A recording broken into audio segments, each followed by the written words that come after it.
কুটি গেলে আমার দাদির দ্বারা জিগেছিলাম, দাদি বিলাই হাগু করে ডাইকে রাখে কে? আপনারা দেখবেন খেয়াল করে, বিলাই হাগু করে আশেপাশের মাটি চলাইয়ে চলাইয়ে হাগু ডাইকে রাখে।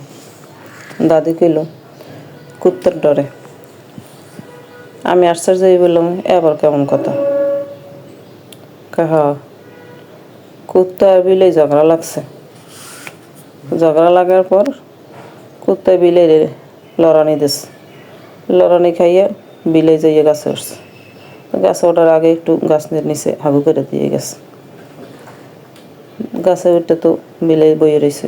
কুত্তা বাবু আইয়া গাছের গোড়ায় বইয়ে রয়েছে। বিলের লাগুর তো আর পায় না, গাছে উঠতে পারে না সে।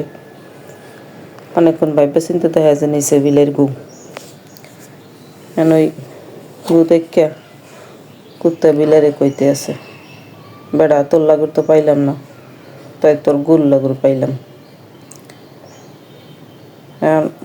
মগো দেশে কিছু কিছু সাপোর্টার আছে, হেইয়ারা আইসা আমার এই কমেন্ট করে, এমন এমন কমেন্ট করে, তখন আমার কমেন্ট দেখিয়া ও কুত্তা বিলের ঝগড়ার কথাই মনে পড়ে যায়।